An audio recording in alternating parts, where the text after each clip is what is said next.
Hello. नमस्कार। मैं संध्या आप सभी का स्वागत करती हूँ आपके अपने प्लेटफॉर्म एश एडो स्पार्क पे। चलो स्टार्ट करते हैं।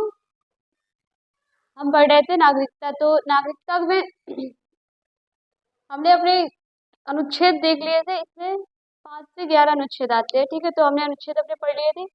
आज हम पढ़ेंगे अनुच्छेद की विधियां, सॉरी, नागरिकता प्राप्त करने की विधियां। हम नागरिकता किस प्रकार ग्रहण करेंगे, तो सबसे पहले हम ये देखेंगे।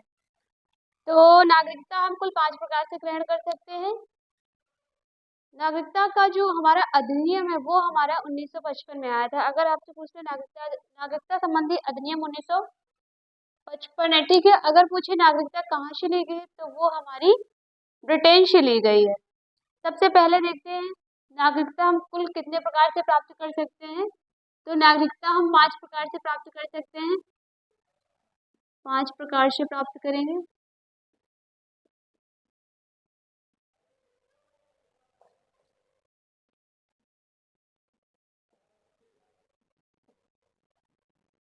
पहला है हमारा जन्म के आधार पर। जन्म के आधार पर।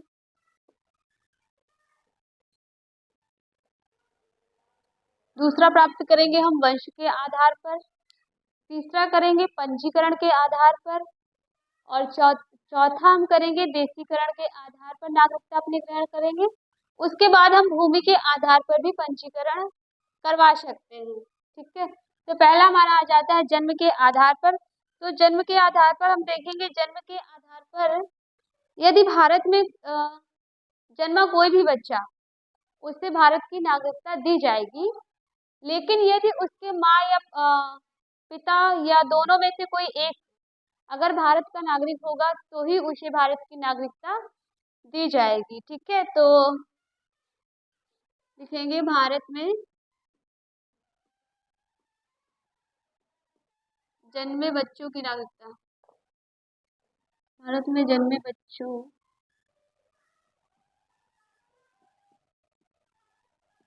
को भारत की नागरिकता प्रदान की जाएगी। नागरिकता प्रदान की जाएगी।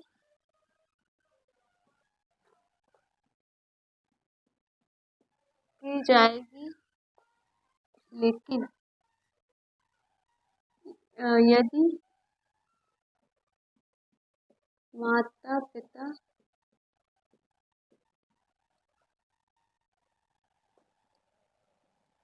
माता या पिता या दोनों में से कोई एक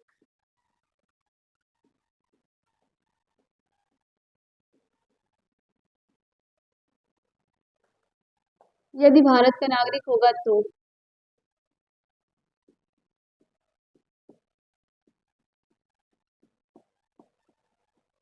नागरिक होगा।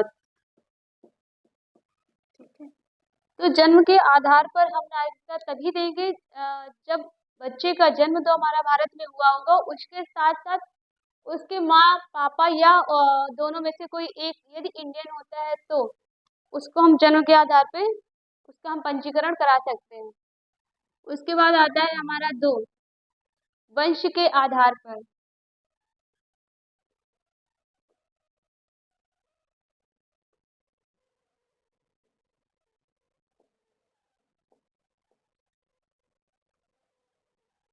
ठीक है, तो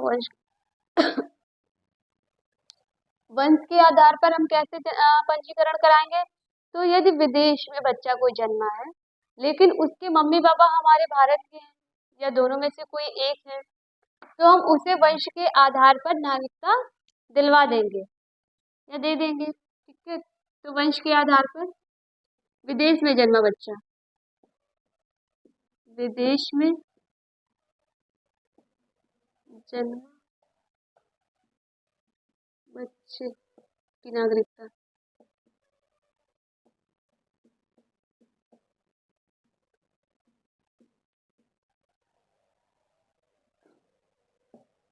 यदि माता पिता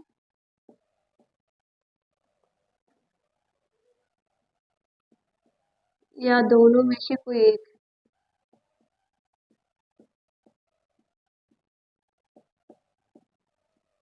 कोई एक भारतीय होगा, भारतीय तो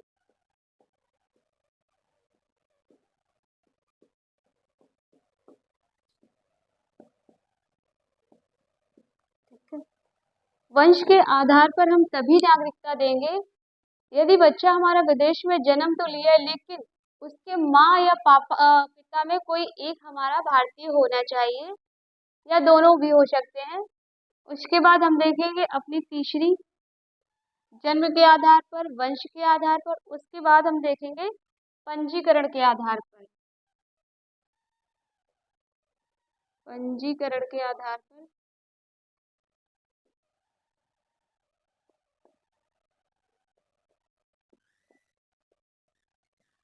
ठीक है, तो पंजीकरण के आधार पर देखेंगे हम।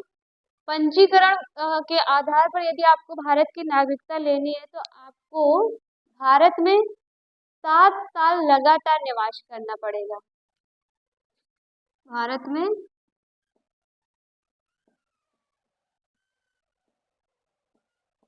लगातार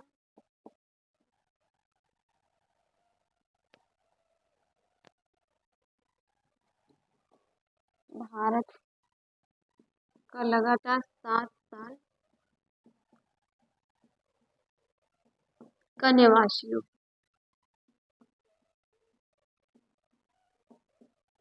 निवासी हो, उसके पास कोई इल्जाम नहीं होना चाहिए, या मतलब कोई केसेस वगैरह नहीं होना चाहिए। उसके बाद आता है हमारा 4। तो 4 को हम देखेंगे देशीकरण के आधार पर। किस आधार पर? तो देशीकरण के आधार पर।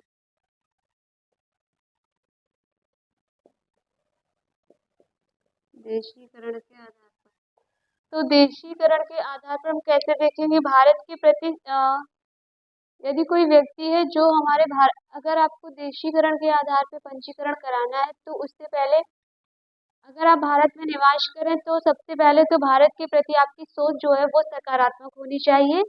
उसके साथ साथ आप भारत के 10 साल लगातार निवास कर रहे हो। उसके साथ साथ देशीकरण के आधार पर हम वैज्ञानिक, कला क्षेत्र में निपुण व्यक्तियों को भी ये हम नागरिकता दे सकते हैं। तो देशीकरण के आधार पर जो हम देंगे वो देंगे नागरिक को, नागरिक भारत के प्रति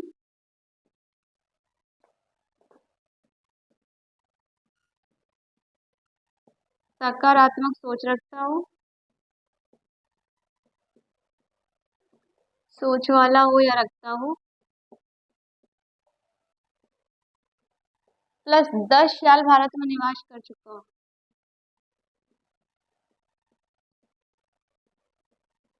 लगातार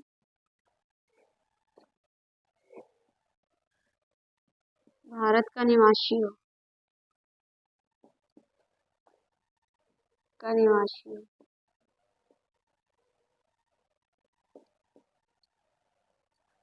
भारत में निवास किया हो, और इसे हम वैज्ञानिकों को भी दे सकते हैं।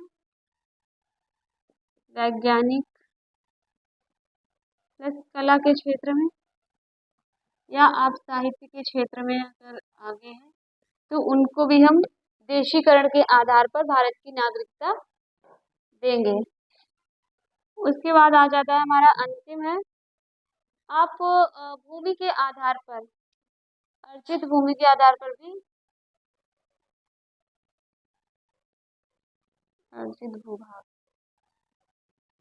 या भूमि के आधार पर।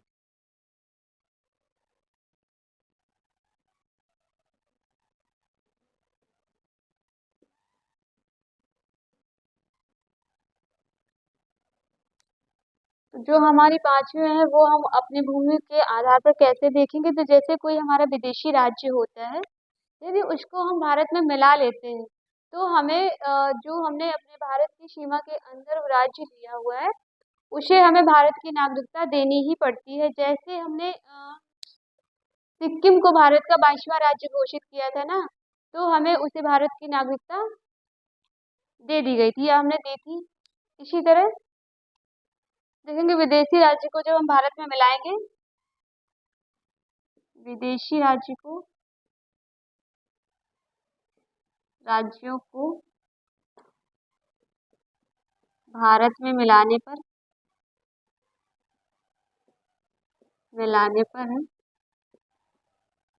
वहाँ के नागरिकों को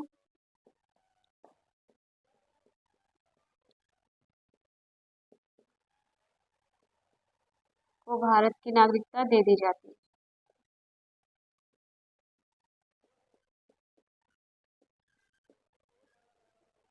दी जाती है। एग्जाम्पल सिक्किम, हम एग्जाम्पल के तौर पे सिक्किम को देख सकते हैं, है ना। तो नागरिकता हम कुल 5 प्रकार से प्राप्त करते हैं। पहला है जन्म के आधार पर, दूसरा हमारा होता है वंश के आधार पर, उसके बाद हम देखेंगे पंजीकरण के आधार पे, देशीकरण के आधार पर, और अंतिम देखेंगे हम अपनी अर्जित भूमि या भूभाग के आधार पर। तो जन्म के आधार पर जो हम नागरिकता प्राप्त करते हैं, यदि बच्चा हमारा कहीं मान लो भारत में जन्म तो ले रहा है, यदि उसके पेरेंट्स हमारे विदेशी हैं तो उसको भारत की नागरिकता थोड़ी मिलेगी।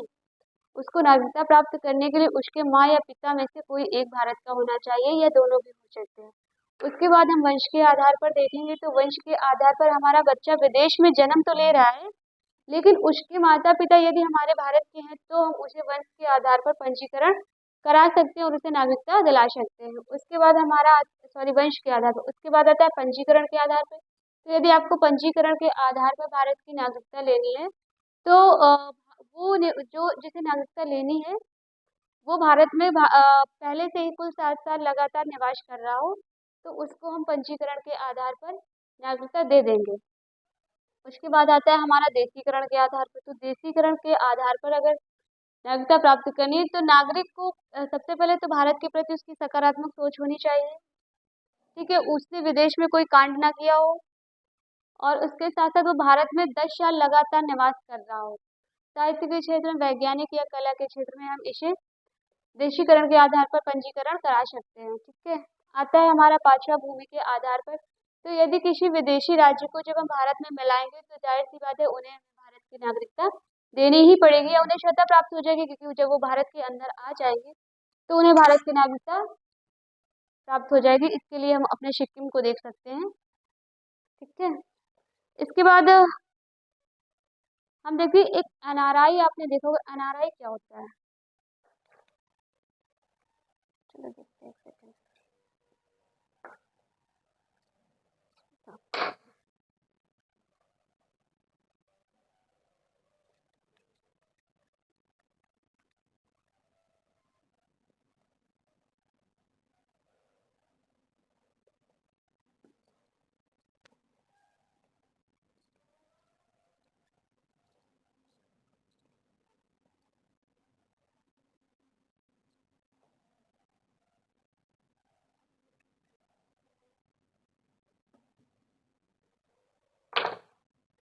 हमारे एनआरआई कौन होते हैं?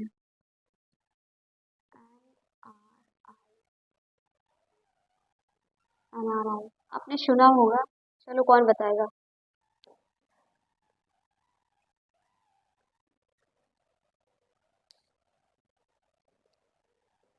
एनआरआई हमारे वो होते हैं जो होते तो इंडियन है, ठीक है, उनकी नागरिकता तो भारत की होती है, वो भारत के ही निवासी होते हैं, लेकिन वो हमारे विदेश में रहते हैं।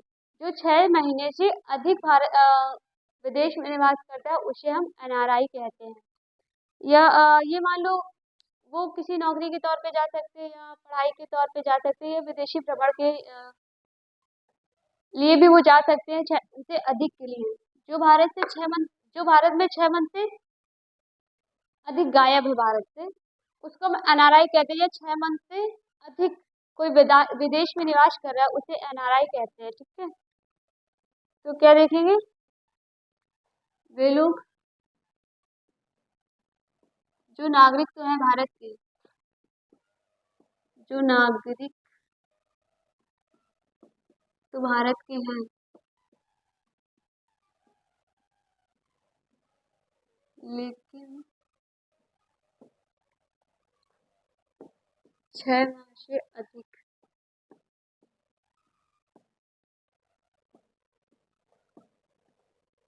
6 माह से अधिक विदेशों में निवास कर रहे हैं।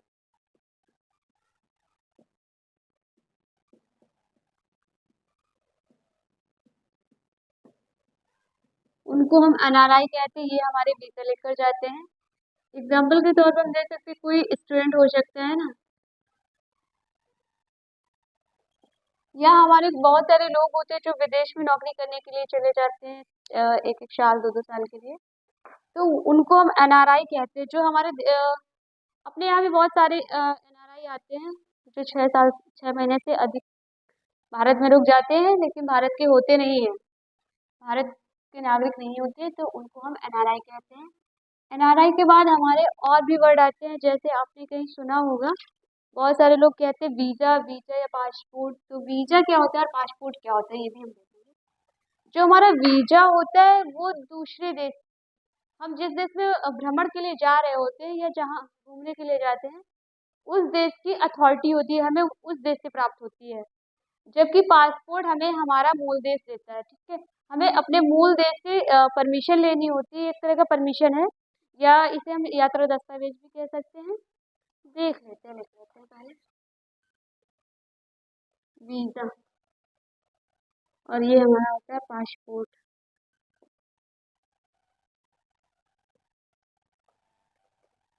पासपोर्ट हमारा पासपोर्ट जो होता है वो आपका अपना मूल देश जारी करता है। ठीक है, ये एक प्रकार का हमारा आपकी पहचान होती है, जो विदेशों में आपकी पहचान कराता है, आपकी पहचान है विदेश में। या इसी को हम कह सकते हैं, ये यात्रा दस्तावेज होता है, एक प्रकार का यात्रा दस्तावेज है।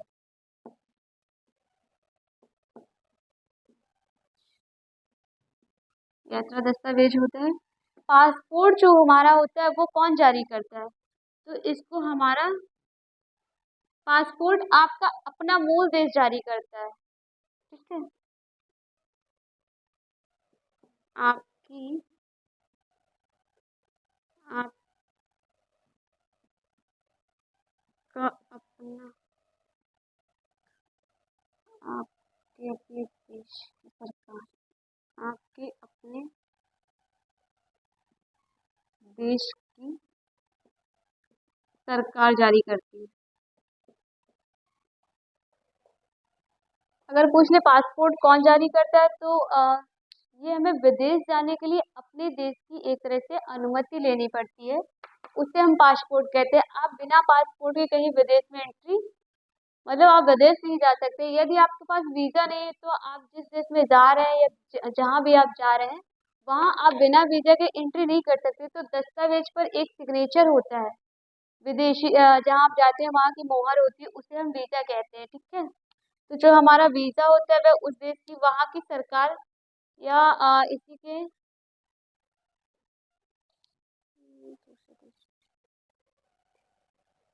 आप इसके बिना, आप बिना वीजा के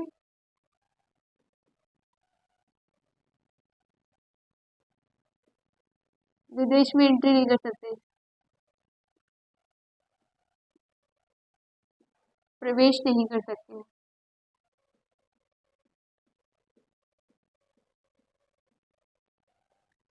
वीजा वीजा हमें उस देश से प्राप्त करना पड़ता है जहाँ पे हम जा रहे होते हैं, विदेश से।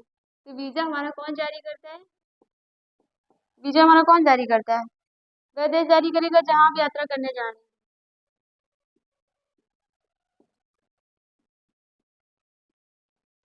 जहाँ आप जा रहे हैं, या एक तरह से कह देते हैं विदेश। ठीक है, ये हमारा वीजा जो होता है वो विदेश यात्रा कर रहे हैं, जहाँ अरे जहाँ पर आप जा रहे हैं या यात्रा करने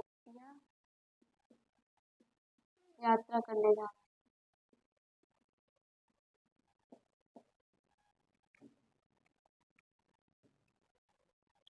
ठीक है।